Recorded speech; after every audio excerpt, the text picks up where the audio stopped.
Le damos gracias al Señor por la vida de cada uno de ustedes, sobre todo porque dispusieron su corazón para venir y estar aquí reunidos para que a una sola voz glorifiquemos y honremos a nuestro Señor Jesucristo, porque Él es lo que se merece.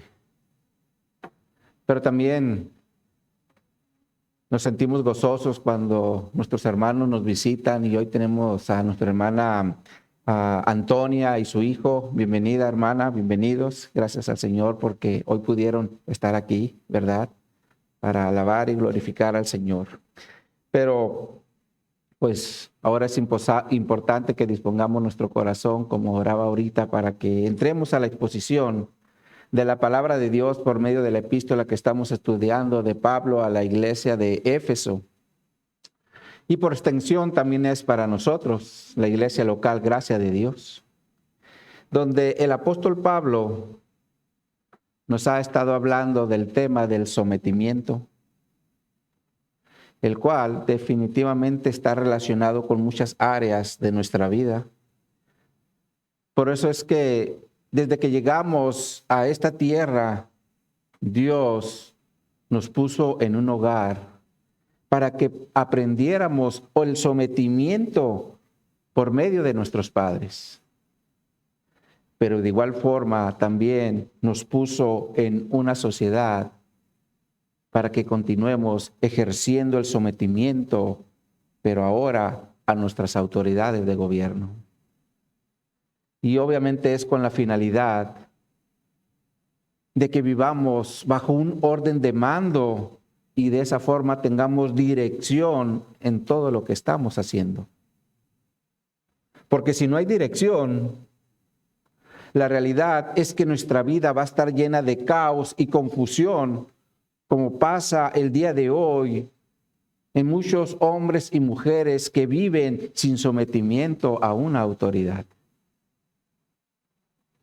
Ahora, por otro lado, también es importante mencionar que Jesús también en su iglesia estableció una autoridad para que nosotros como hijos de Dios nos sometamos a ellos, como nos enseña la palabra de Dios en la epístola a los Hebreos, en el capítulo 13, verso 17, donde nos dice: obedeced a vuestros pastores y sujetaos a ellos, porque ellos velan por vuestras almas como quienes han de dar cuenta, para que lo hagan con alegría y no quejándose, porque esto no es provechoso.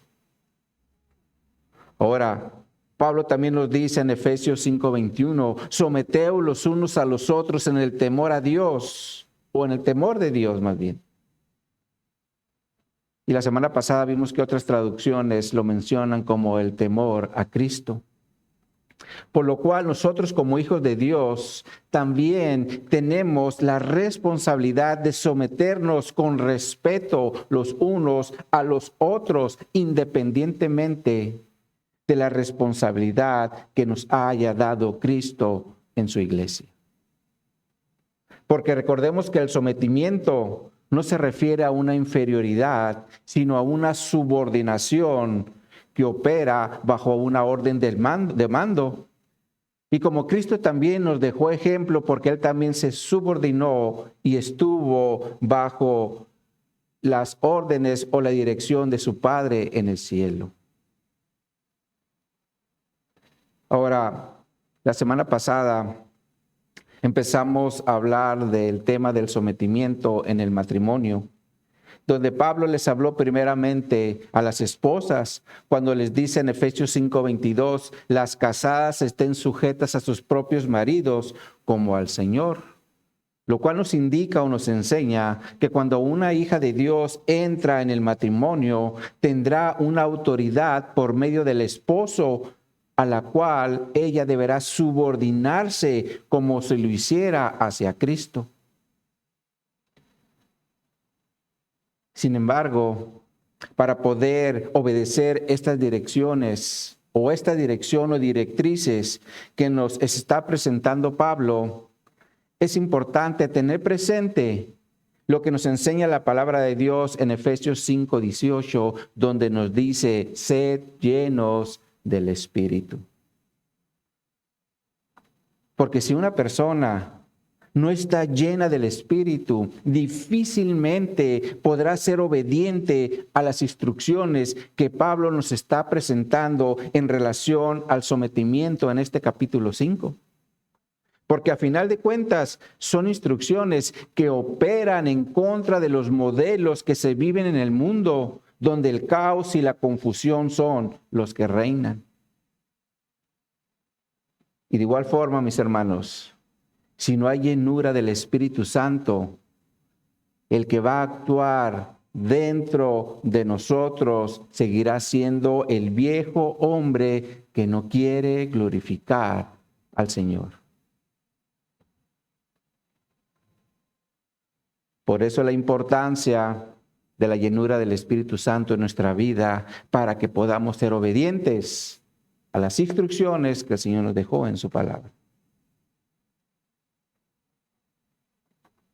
Y como lo comenté la semana pasada, hoy veremos la responsabilidad de los esposos como cabeza del hogar.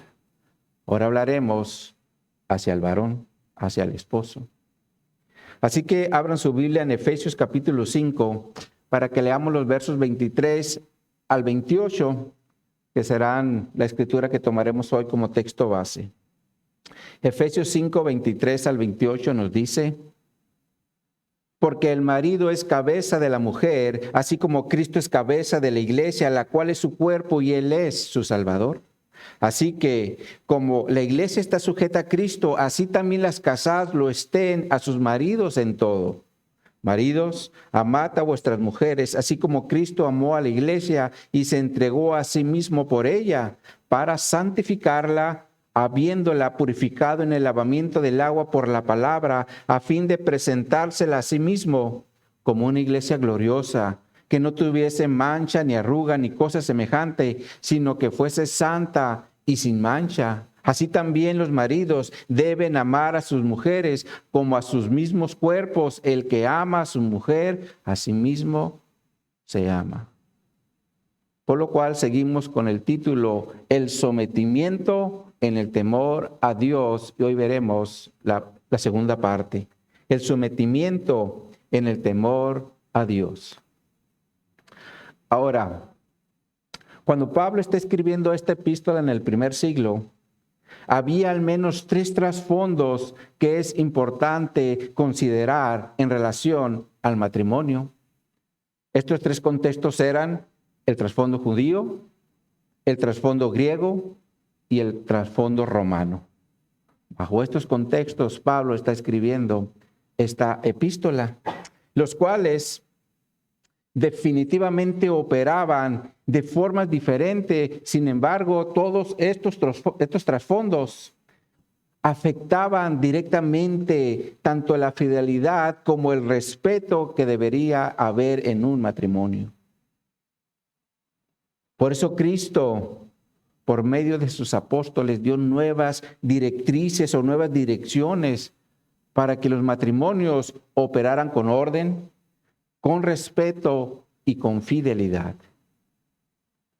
Porque, por ejemplo, si hablamos del trasfondo judío, aquí una esposa o la mujer en general era considerada como algo indigno.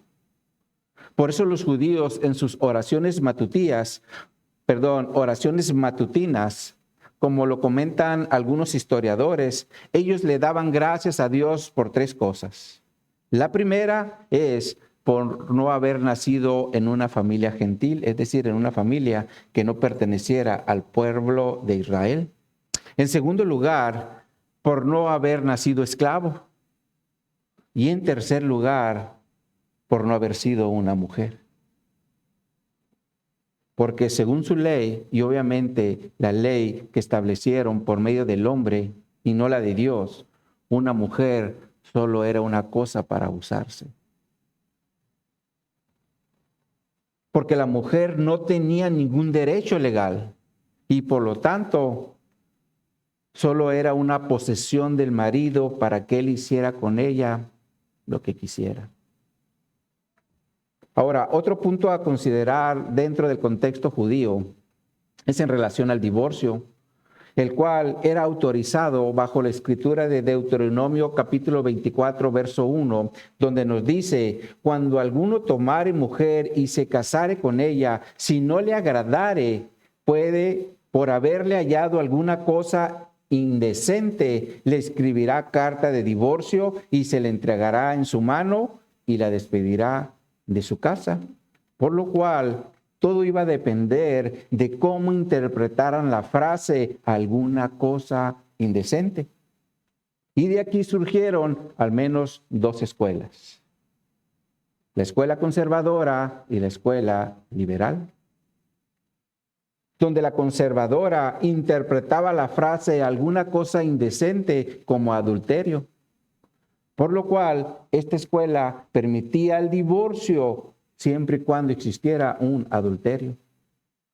Sin embargo, la liberal interpretaba la frase de diferentes formas, como por ejemplo, por ponerle mucha sal a la comida, por salir a la calle con la cabeza descubierta, por hablar con otros hombres en la calle, por hablar mal de los padres del marido, o ser alborotadora, rencillosa y pendenciera. Por lo cual, bajo esta escuela, el hombre podía divorciarse de la mujer por cualquier motivo, afectando con esto la unión matrimonial. Ahora, en el contexto griego, la situación para las mujeres en el matrimonio estaba peor, porque se permitía la prostitución. Por lo tanto, un esposo podía tener varias mujeres en el hogar. Estaban, por ejemplo, las concubinas, las cuales el esposo utilizaba para sus placeres diarios. Y obviamente también estaban las esposas, las cuales utilizaban para tener los hijos legítimos ante la sociedad. Ahora, ¿se imaginan esposas estar compartiendo su marido con otras mujeres? Pues ese era el pensamiento griego. Por lo cual, las esposas de ese tiempo tenían que soportar compartir a su esposo con otras mujeres. Ahora, en el mundo romano era algo totalmente diferente, porque muchas mujeres de sociedad habían adquirido derechos y por lo tanto ellas podían divorciarse y volverse a casar cuantas veces quisieran. De hecho, Séneca escribió que las mujeres se casaban para divorciarse, por lo cual la fidelidad era algo que no se consideraba en el matrimonio. Estos, mis hermanos, eran los trasfondos que había cuando Pablo estaba escribiendo esta epístola a los Efesios en relación al matrimonio, donde definitivamente los matrimonios eran muy inestables porque estaban rodeados de infidelidad y de abusos hacia la mujer.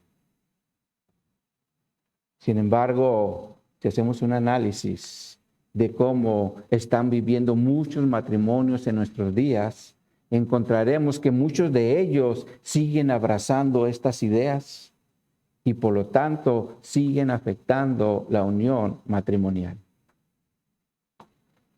Pero lo más triste de esto es que en muchas iglesias, incluso que se denominan evangélicas, también han abrazado estos conceptos del mundo, porque hay pastores que un día lo miran con una esposa y al siguiente año ya tienen otra. Y de igual forma hay miembros de la iglesia que están viviendo con una mujer, pero no es su esposa. Por lo tanto, están viviendo en fornicación. Cuando la palabra de Dios nos dice en 1 Corintios capítulo 6, verso 18, huid de la fornicación, cualquier otro pecado que el hombre cometa está fuera del cuerpo, mas el que fornica contra su propio cuerpo peca. Esto quiere decir que Dios no aprueba las uniones fuera del matrimonio. Así que teniendo esto en mente, mis hermanos, es decir, el desorden en que se encontraban los matrimonios en el primer siglo, como sigue pasando el día de hoy en muchos, entremos al análisis del texto base, donde Pablo va a tratar el tema de la responsabilidad de los esposos como cabeza.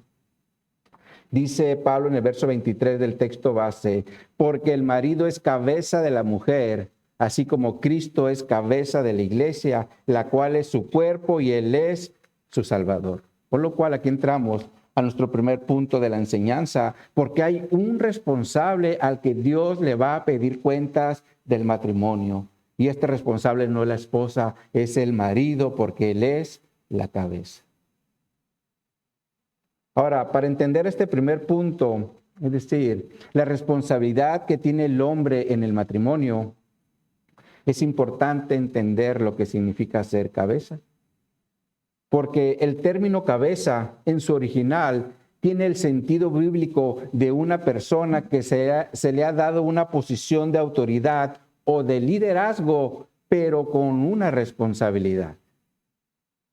Y esto lo podemos ver desde el mismo origen del hombre, porque la Escritura nos enseña que Dios, desde que puso al hombre en Edén como autoridad, le dio responsabilidades.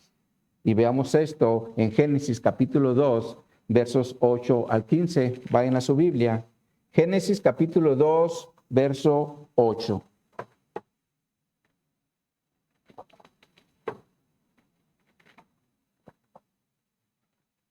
Génesis capítulo 2, verso 8 nos dice, y Jehová Dios plantó un huerto en Edén, al oriente, y puso allí al hombre que había formado. Y Jehová Dios hizo nacer de la tierra todo árbol delicioso a la vista y bueno para comer, también el árbol de la vida en medio del huerto y el árbol de la ciencia del bien y del mal. Ahora, si observan, aquí la Escritura nos enseña que había 3 tipos de árboles en el huerto del Edén.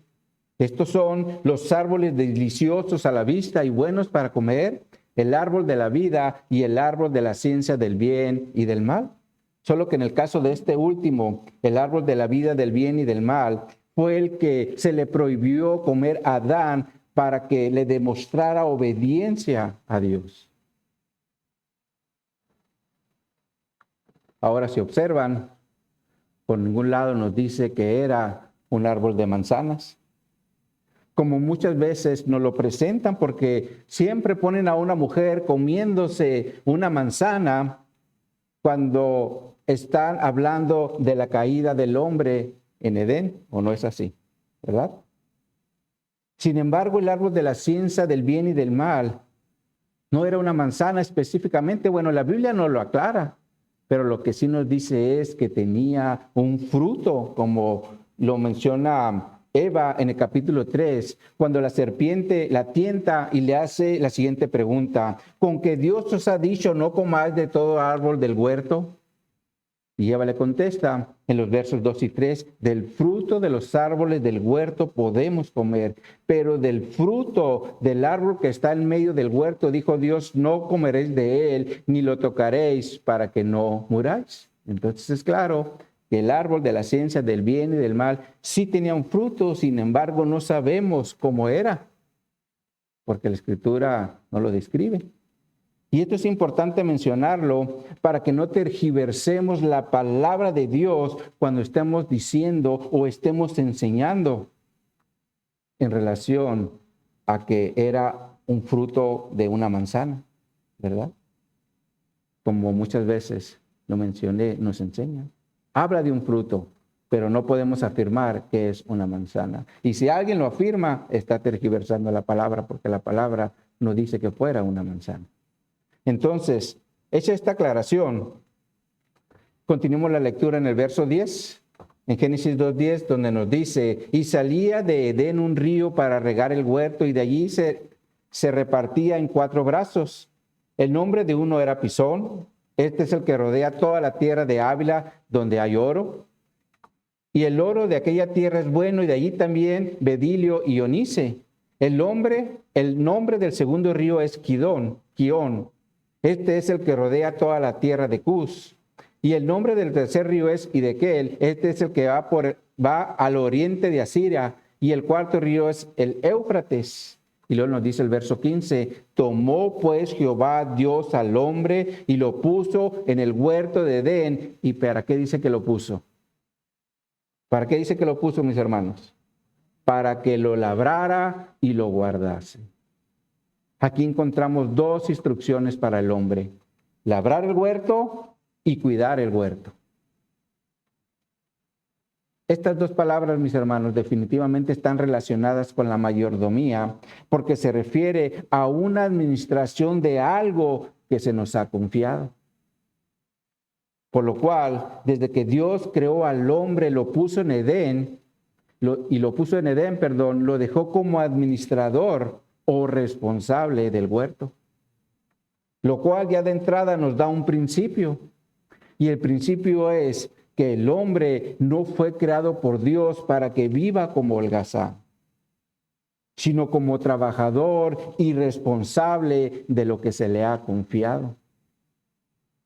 Ahora, otro punto importante a considerar dentro del relato de Génesis es que Dios no le dio a una mujer al hombre sin antes no ponerlo a prueba, como lo enseña la Escritura en Génesis 2, versos 16 y 17, donde nos dice, y mandó Jehová Dios al hombre diciendo, de todo árbol del huerto podrás comer, mas del árbol de la ciencia del bien y del mal no comerás, porque el día que de él comieres ciertamente morirás. Ahora, si analizamos el contexto a esta instrucción, vamos a encontrar que la serpiente no engañó a Adán. A la que engañó fue a Eva, es decir, a la mujer que el Señor le dio posteriormente a esta instrucción. Lo cual da a entender que Adán sí pasó la prueba, al menos antes de tener a la mujer. Y por lo tanto, el Señor determinó darle una ayuda idónea. Como dice la Escritura en Génesis 2:18, y dijo Jehová Dios, no es bueno que el hombre esté solo, le haré ayuda idónea para él. Por lo cual aquí entra la mujer en el contexto de la creación, para que sea la ayuda idónea para el hombre. Sin embargo, aquí es importante entender lo que significa ayuda idónea. Porque la palabra ayuda en su original se refiere a un ayudante. Es decir, al que nos va a ayudar para cumplir ciertos objetivos. Por ejemplo, imaginemos que en estos momentos nos den la responsabilidad de ir a alimentar a los ucranianos que están allí en el centro de la ciudad queriendo pasar a los Estados Unidos. Y como no son ni uno ni dos, sino cientos, vamos a necesitar ayuda para lograr ese objetivo. Porque es más fácil hacerlo con ayuda que estarlo haciendo solo, ¿verdad? Y lo mismo pasa en el matrimonio, porque el matrimonio no es una tarea de uno, sino de dos. Porque es el modelo bíblico que el Señor nos dejó en su palabra para que continuara la vida en este mundo. Porque la realidad es que el hombre sin la mujer no puede procrear, ni la mujer sin el hombre, porque ambos se necesitan para que se complementen y de esa forma puedan llegar los hijos. Por lo cual la palabra ayuda se refiere al ayudante que Dios le dio al hombre para establecer una familia, como lo veremos en un momento. Sin embargo, también es importante poner atención a la palabra idónea, la cual en su original significa semejanza, porque la mujer fue creada con muchas características que hay en el hombre. Por ejemplo, con una cabeza, con dos manos, con dos pies, con dos ojos, con una nariz y con muchos otros miembros del cuerpo, ¿verdad? Porque tenemos similitud, somos semejantes.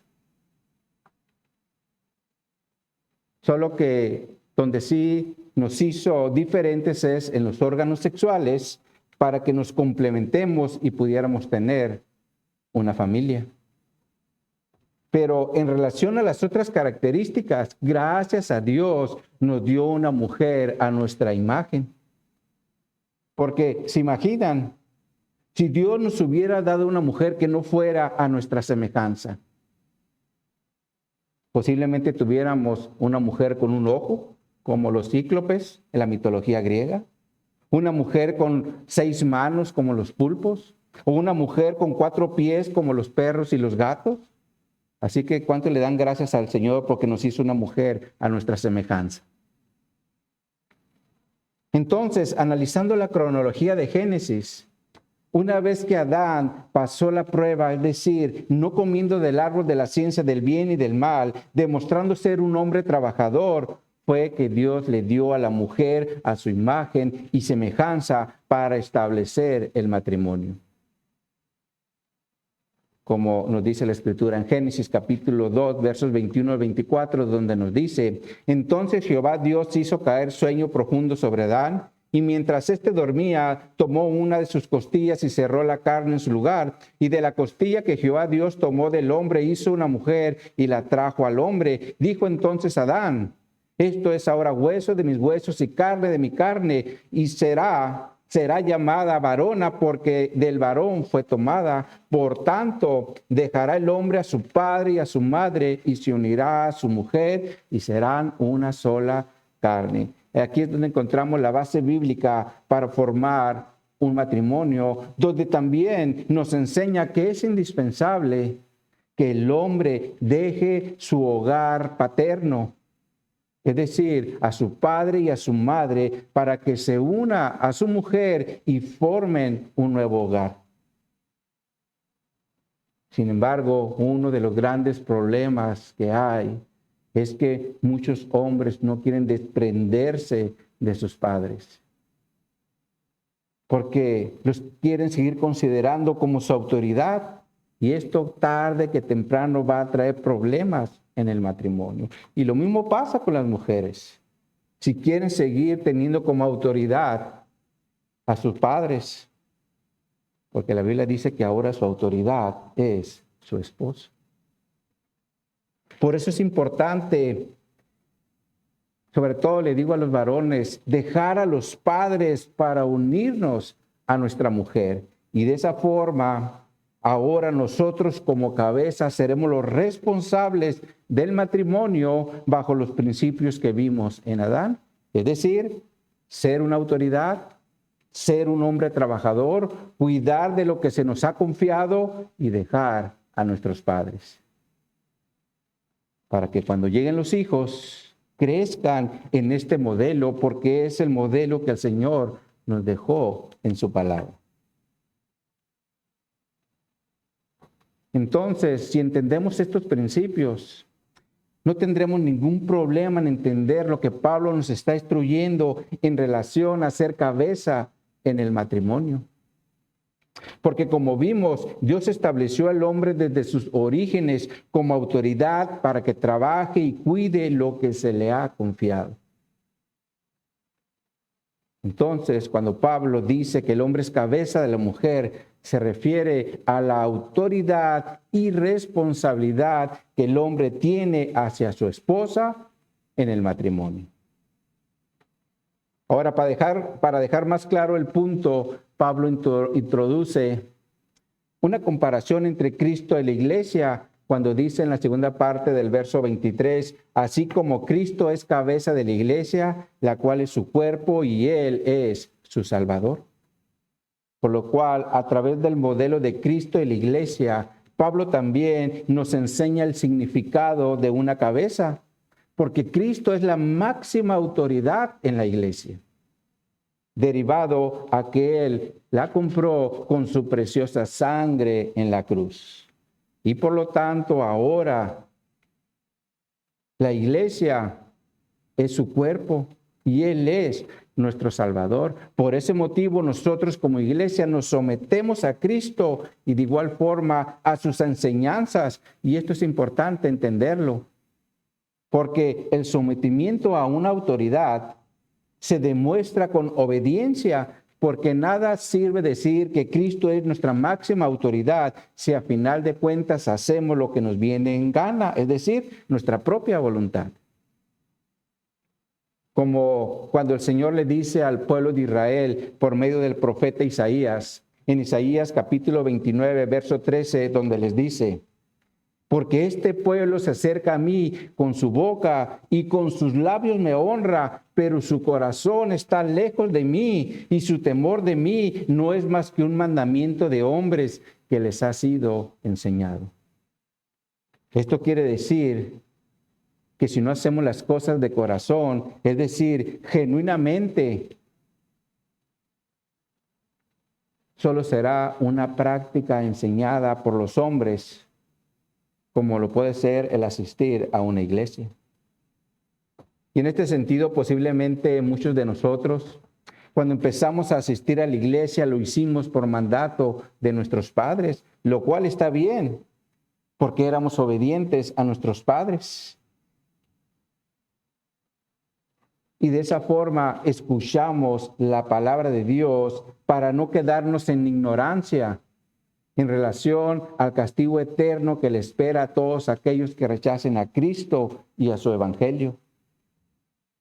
Por lo cual es bueno que los padres obliguen a sus hijos a ser expuestos a la palabra de Dios, porque la Escritura dice que la fe viene por el oír. Sin embargo, el punto es que si hacemos las cosas solo por obligación y no por convicción, se convertirá en un acto de hipocresía. Porque nuestro corazón aún continuará en las cosas del mundo y no en las de Dios. Por eso Jesús, cuando confrontó la hipocresía de los religiosos del primer siglo, también citó esta escritura de Isaías, en Mateo capítulo 15, versos 4 al 9, donde nos dice: porque Dios mandó diciendo: honra a tu padre y a tu madre, y el que maldiga al padre o a la madre muere irremisiblemente. Pero vosotros decís: cualquiera que diga a su padre o a su madre, es mi ofrenda a Dios, todo aquello con que pudiera ayudarte, ya no ha de honrar a su padre o a su madre. Así también, así habéis invalidado el mandamiento de Dios por vuestra tradición. Hipócritas, le dice Jesús. Bien profetizó de vosotros Isaías cuando dijo: este pueblo de labios me honra, mas su corazón está lejos de mí, pues en vano me honran, enseñando como doctrinas mandamientos de hombres. Entonces, mis hermanos, si hacemos las cosas solo en apariencia, a los ojos de Dios, seremos unos hipócritas. Y lo mismo pasa en relación a las instrucciones que el Señor nos da del matrimonio. Ahora, en el caso de la mujer es someterse a su cabeza, como lo hace la iglesia a Cristo. Por eso Pablo en el verso 24 del texto base lo dice Efesios 5:24, regresemos ahí. Dice: así que como la iglesia está sujeta a Cristo, así también las casadas lo estén a sus maridos en todo, dice. Definitivamente la parte más difícil para las mujeres de esta instrucción es el estar sujetas a sus maridos en todo. Y esto es porque los esposos, por naturaleza, somos muy duros y les complicamos a las esposas estar sujetas en todo. Por eso la importancia de vivir en la llenura del Espíritu Santo, para que tome el control de nuestra vida y hagamos las cosas conforme a la palabra de Dios y no de acuerdo a nuestra naturaleza caída. Porque si la naturaleza caída sigue operando en nuestro matrimonio, seguiremos viviendo en caos y en desorden, afectando con esto nuestros hijos y la sociedad donde vivimos. Sin embargo, como ahora Pablo se está dirigiendo a los esposos como cabeza, les dice en el verso 25 del texto base: maridos, amad a vuestras mujeres, así como Cristo amó a la iglesia y se entregó a sí mismo por ella. Y aquí entramos al segundo punto de la enseñanza. Porque la responsabilidad de todo esposo como cabeza es amar a su mujer como Cristo amó a su iglesia.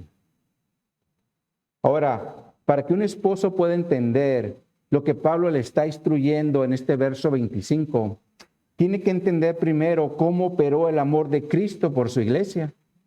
Porque muchas veces el hombre llega al matrimonio contaminado con filosofías del mundo, como por ejemplo, a la mujer, ni todo el amor, ni todo el dinero. ¿Han escuchado esa frase? La realidad es que muchos hombres llegan al matrimonio con este tipo de filosofías, las cuales son destructivas.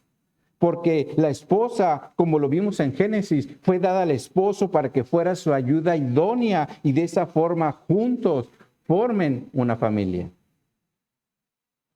Pero si restringimos a nuestra esposa, nosotros mismos nos estaremos restringiendo.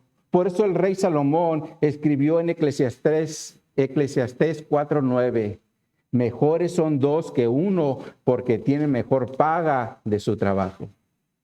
Ahora, a mí me gusta más cómo lo traduce la Nueva Traducción Viviente. Dice esta traducción, es mejor ser dos que uno, porque ambos pueden ayudarse mutuamente a lograr el éxito. Por lo cual, si queremos lograr el éxito en nuestro matrimonio, debemos trabajar en equipo como si fuéramos uno. Pero si estamos con filosofías del mundo, como a la mujer, ni todo el amor, ni todo el dinero, será difícil lograr el éxito en nuestro matrimonio, porque a ninguna esposa le gustaría vivir o le gusta vivir con un esposo o con un esposo a medias, o no es así, mujeres. Quieren una unión al 100% de ambos. Por eso la importancia de esta instrucción que Pablo le está presentando a los esposos, cuando les dice, maridos, amad a vuestras mujeres como Cristo amó a su iglesia. Sin embargo, no termina ahí, porque después nos dice, y se entregó a sí mismo por ella. Y aquí la palabra entregó, en su original, tiene un sentido bíblico de un sacrificio a una deidad. Y eso fue lo que Cristo hizo por su iglesia, porque dio su vida en amor como un sacrificio a Dios en olor fragante, como Pablo lo menciona al principio de este capítulo en Efesios 5:2, donde nos dice, y andad en amor, como también Cristo nos amó y se entregó a sí mismo por nosotros, ofrenda y sacrificio a Dios en olor fragante. Entonces, un esposo debe estar dispuesto a entregarse al 100% a su mujer como un sacrificio vivo. Pero la realidad es que somos muy egoístas por el pecado que nos quiere seguir dominando y de igual forma nos hace pensar que lo merecemos todo.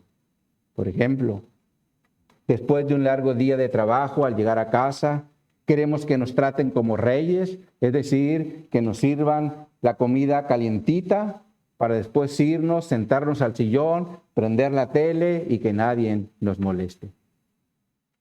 Y se nos olvida que nuestra esposa también estuvo trabajando todo el día, sea en el hogar o fuera del hogar. Porque muchas mujeres también salen a trabajar y de igual forma llegan agotadas y cansadas como los esposos. Y si hay hijos, pues el trabajo es doble. Porque los hijos no paran. Y si no me lo creen, ahorita no está Gloria, pero pregúntenle. Porque Christopher es como un Tasmania, no para. Doble trabajo. La realidad, mis hermanos, es que a veces los esposos no nos damos cuenta lo egoísta que somos con nuestra esposa. Porque el amarla no solo es traer provisión, también es darle parte de nuestro tiempo. Y esto lo digo primeramente por mí.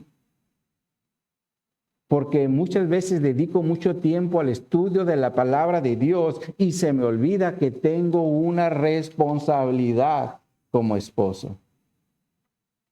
De hecho, por eso Pablo le dice a los corintios que si se quieren dedicar al Señor, no se casen. Porque cuando una persona se casa, tiene primero que agradar a su mujer, como lo menciona en 1 Corintios 7, versos 32 y 33, donde nos dice: quisiera pues que estuviese sin congoja. El soltero tiene cuidado de las cosas del Señor, de cómo agradar al Señor. Pero el casado tiene cuidado de las cosas del mundo y de cómo agradar a su mujer. Ahora, la Nueva Traducción Viviente es más clara, dice esta traducción: quisiera que estén libres de las preocupaciones de esta vida. Un soltero puede invertir su tiempo en hacer la obra del Señor y pensar en cómo agradarlo a Él. Pero el casado tiene que pensar en sus responsabilidades terrenales y de cómo agradar a su esposa. Entonces, parte de nuestra responsabilidad como esposos es agradar a nuestra esposa. Y en este sentido yo le pregunto a los esposos: ¿cuándo fue la última vez que se dieron un tiempo para agradar a su esposa invitándola a cenar como cuando eran novios? ¿O cuándo se dieron un tiempo para agradar a su esposa llevándosela de viaje y salir del estrés cotidiano que tenemos todos los días?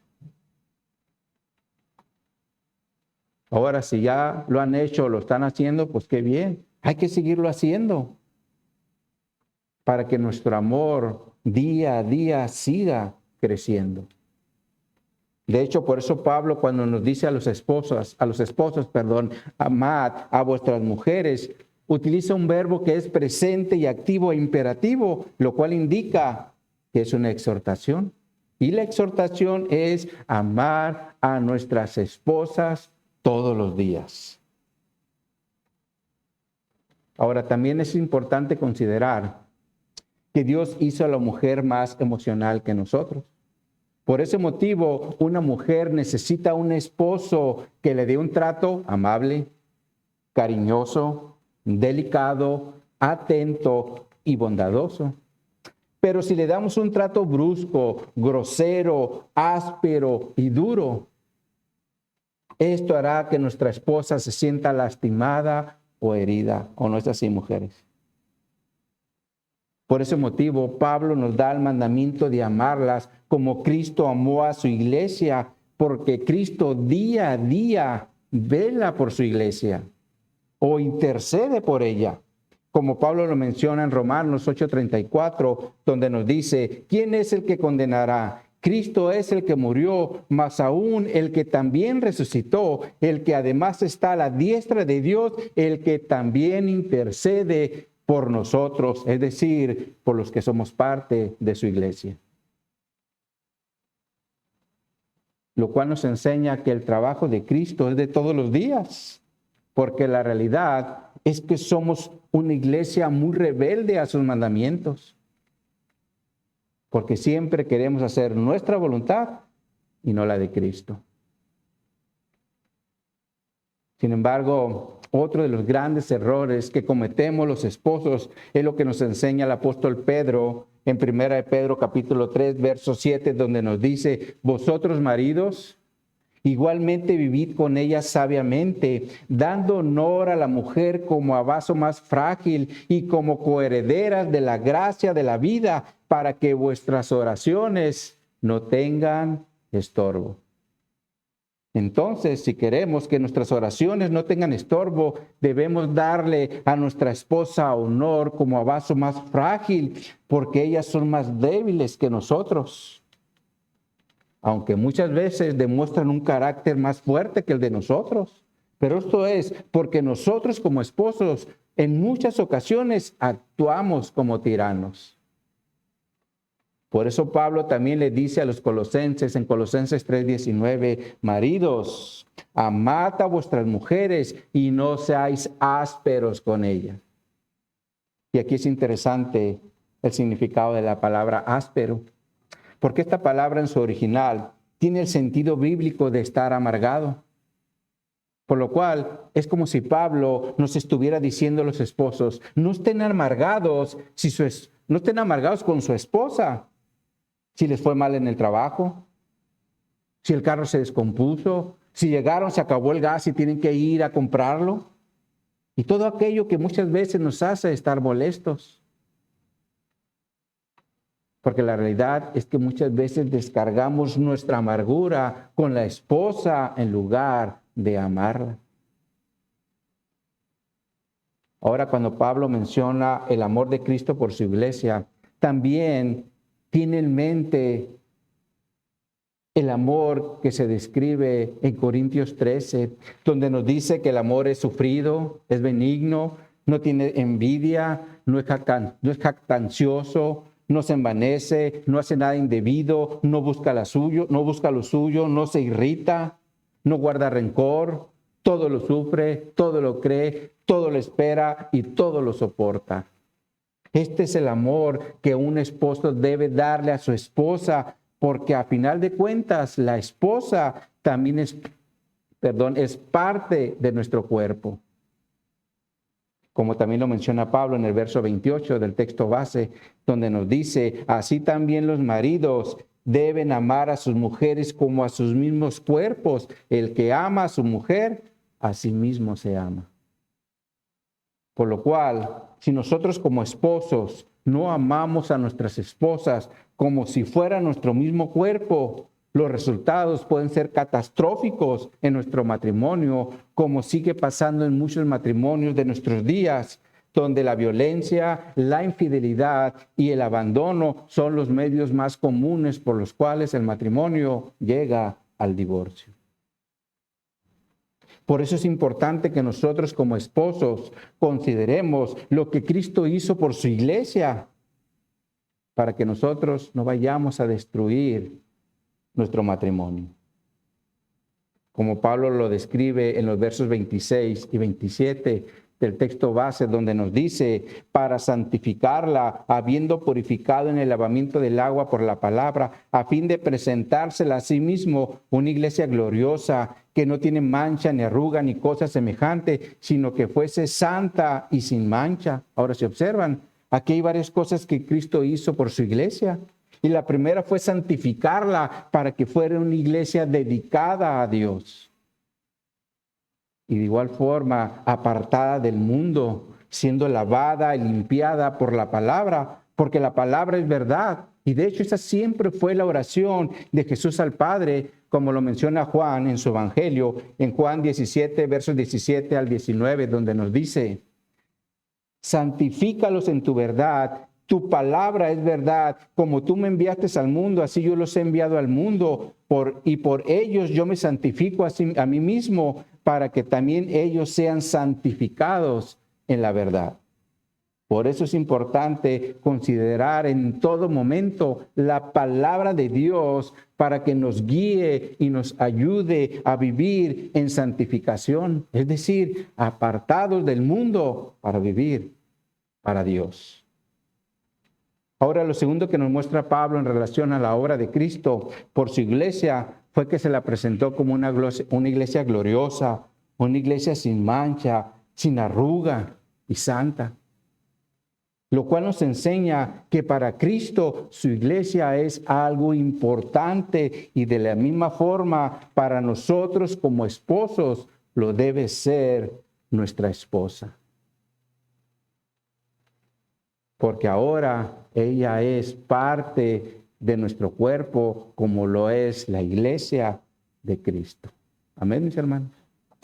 Entonces, como conclusión a lo que vimos el día de hoy, salgamos de este lugar teniendo presente los siguientes dos puntos. En primer lugar, el hombre como cabeza tiene la responsabilidad de cuidar, administrar y proteger lo que Dios le ha confiado, es decir, la esposa, los hijos y todos aquellos bienes materiales que sean parte de su familia. Y en segundo lugar, el hombre como cabeza debe amar a su esposa como Cristo amó a su iglesia, es decir, entregándose por ella, dándole todo el amor, tratándola como un vaso frágil, no siendo ásperos y amándolas en un amor sacrificial, como lo enseña 1 Corintios 13. Sin embargo, también es importante evitar las filosofías del mundo que solo traen destrucción y conflicto a nuestro matrimonio. Amén, mis hermanos. Pues vamos a orar. Oh Señor, te damos gracias, Señor, por tu palabra que nos muestra, nos da direcciones, sobre todo, como lo vimos el día de hoy, a los esposos, Señor, para que nosotros en todo momento tengamos presente nuestra responsabilidad en el hogar. Y como lo vimos el día de hoy en relación a nuestra esposa, debemos cuidarla, debemos protegerla, debemos administrar todo lo que tú nos has dado, Señor, en el hogar. Pero de igual forma, Señor, que siempre le demostremos un amor, Señor, un amor sacrificial, que ellas puedan ver en nosotros que nos entregamos por ella, que siempre las tratamos como vaso frágil. Y sobre todo, Señor, no siendo ásperos. Ese es un gran problema que hay en todos los varones. Y te pido, Señor, que nos ayudes para que nuestras esposas se puedan sentir amadas, protegidas y no tengan ningún problema, Señor, en someterse, como tú dices que nos sometamos a Cristo. Ayúdanos, Señor. Ayúdanos a ser esos esposos que debemos ser, Señor. Para que nuestras esposas, Señor, no tengan problemas en también ser obedientes, Señor, en el sometimiento que tú les instruyes, Señor. Porque a final de cuentas, debemos ser un equipo y trabajar en unidad, respetándonos, cuidándonos y dándole dirección a nuestros hijos, si es que los hay. Así que, Señor, yo te doy gracias por tu palabra, Señor, que nos instruye, Señor, para que seamos esos modelos que el mundo de nuestros días necesita ver, porque los matrimonios de este mundo están en caos y confusión y necesitan ver los modelos de Cristo en su iglesia por medio de los matrimonios.